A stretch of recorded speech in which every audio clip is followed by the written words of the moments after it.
I am 92 years old. 92.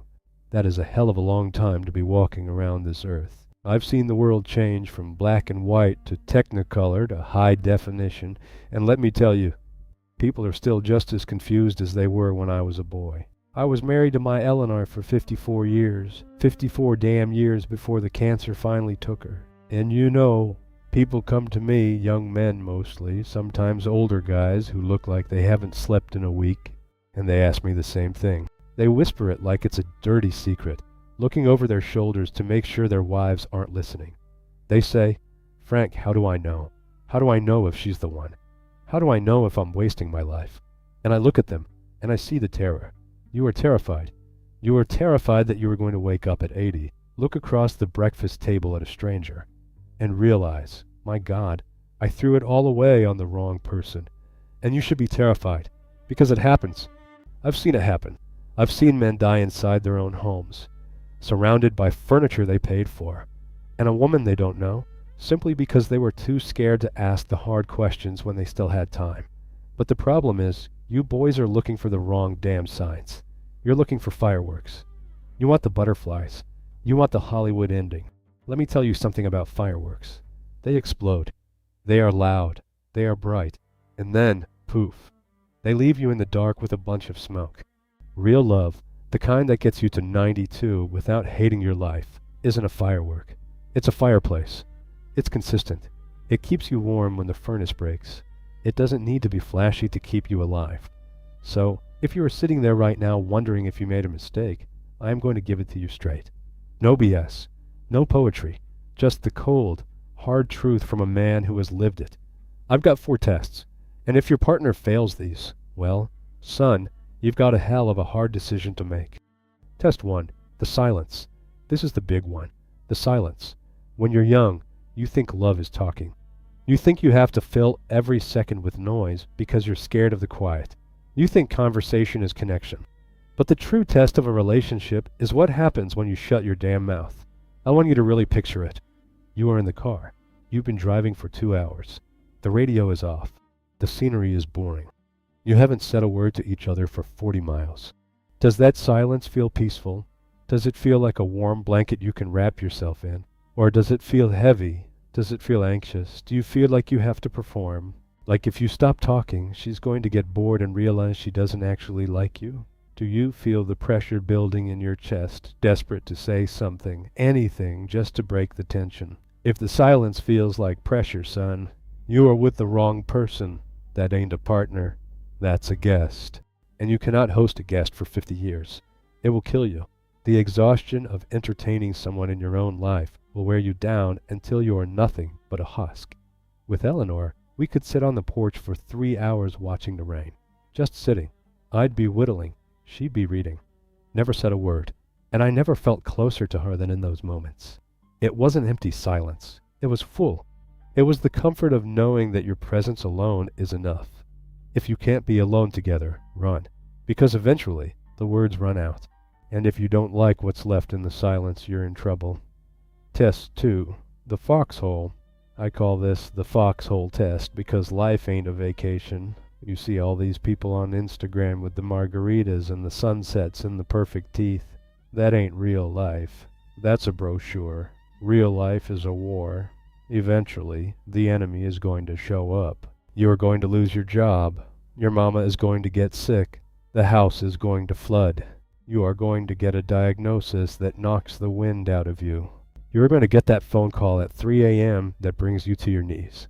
When that moment comes, and it will come, look at the person sleeping next to you. Are they the person you want in the foxhole? Are they going to load the magazines and help you fight? Are they going to grab a shovel and help you dig out? Or are they going to panic? Are they going to sit in the corner and cry and ask you to fix it? Or worse, are they going to blame you for the damn attack? I knew a man, wealthy guy, thought he had it all. He lost his business in '08. Lost everything. His wife looked at him with disgust. She didn't see a partner in trouble. She saw a failing asset. She walked out the door before the ink was dry on the bankruptcy papers. And I've seen men lose a little bit of status, maybe take a pay cut to follow a dream. And their wives rolled up their sleeves and said, "Okay, let's budget. Let's make this work. We eat beans for a while." That is a partner. Eleanor was tough. When I got laid off from the plant in '72, I came home feeling like less than a man. I was ashamed. I couldn't look her in the eye. She didn't cry. She didn't yell. She poured me a coffee, sat me down and said, "Frank, we have a roof. We have food. And you have 2 hands. We'll be fine." And then she went out and got a part-time job the next day without saying a word. If you can't trust her to handle the worst day of your life, she doesn't deserve the best days. Because the worst days are the ones that define you. Test 3, the mirror. This one is subtle, but it's dangerous. It kills you slowly, so you don't even notice until it's too late. Who do you become when she walks in the room? I see so many men, good men, lions in their field, and they shrink. They walk through that front door, and they become mice. They walk on eggshells. They check the temperature of the room before they speak. They hide their ambitions because they don't want to deal with the jealousy or the skepticism. They stop seeing their friends because it's not worth the fight. They give up their hobbies, the fishing, the woodworking, the music, because she thinks they're silly or a waste of time. They cut off little pieces of themselves, slice by slice, just to keep the peace. Listen to me. If you have to make yourself smaller to fit into your relationship, you are with the wrong person. The right person doesn't make you shrink. They make you stretch. When I was with Eleanor, I wanted to be a better man. Not because she nagged me. Not because she gave me a damn honey-do list. But because she believed in me. She saw the man I could be, even when I didn't see him myself. I started reading more because she was smart, and I wanted to keep up. Real love, the kind that gets you to 92 without hating your life, isn't a firework. It's a fireplace. It's consistent. It keeps you warm when the furnace breaks. It doesn't need to be flashy to keep you alive. So, if you are sitting there right now wondering if you made a mistake, I am going to give it to you straight. No BS. No poetry. Just the cold, hard truth from a man who has lived it. I've got 4 tests, and if your partner fails these, well, son, you've got a hell of a hard decision to make. If it ain't her, you are already gone. You just haven't admitted it yet. But here is the darker part of this test. When you do tell her, watch her eyes. Watch her face closely. Does she light up? Does she celebrate? Is she genuinely happy for you, even if it has nothing to do with her? Or do you see a little shadow? A little flicker of jealousy? A little tightness in the jaw? Oh, must be nice for you. Well, I hope that doesn't mean you'll be working late. Why does good stuff always happen to you? I have seen marriages rot, just absolutely rot from the inside out. Because one partner secretly hated the other's success. They view life as a zero-sum game. If you win, they feel like they are losing. That ain't a partnership, that's a rivalry. You are sleeping with the opposition. If you feel like you have to hide your wins to protect her feelings, that is a cancer. It breeds resentment. You will stop striving because success becomes a punishment at home. Eleanor was my biggest cheerleader. When I finally opened my own hardware store, she was the one painting the sign. She was the one handing out flyers. When we had a good month, she didn't ask for a new dress. She said, "Frank, look at what you built." You need someone who claps when you win. Period. The conclusion. Look, I miss my wife. God, I miss her. The house it's too damn quiet now. My life is a series of silences where her laugh used to be, but I don't regret a single minute. Not one. Because I knew. I knew because the silence was peaceful. I knew because when the war came, she was right there in the mud with me, reloading my rifle. I knew because I was a better man standing next to her than I ever was alone. I knew because she cheered louder than anyone when I succeeded. You get one life, son. Just one. You don't get a do-over. You don't get to hit reset when you're 80. You don't have time to be polite. You don't have time to make it work with someone who is wrong for you just because you're scared of being single. Being single at 30, yeah, it's scary. Your friends are getting married. Your mom is asking about grandkids. It feels lonely. But let me tell you what is actually scary.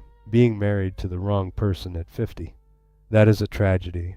That is waking up every day in a bed that feels like a coffin. And at 90, that is a prison sentence you served voluntarily. So look at the person across the table. Really look at them. Strip away the history. Strip away the fear. Strip away the comfort. Ask the questions.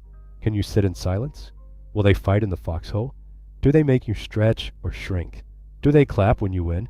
And if the answer is no, then you need to find the courage to walk away. Find the fireplace.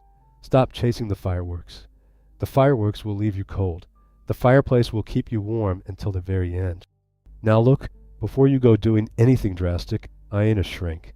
I ain't a relationship expert with a fancy degree on the wall. I don't have a podcast.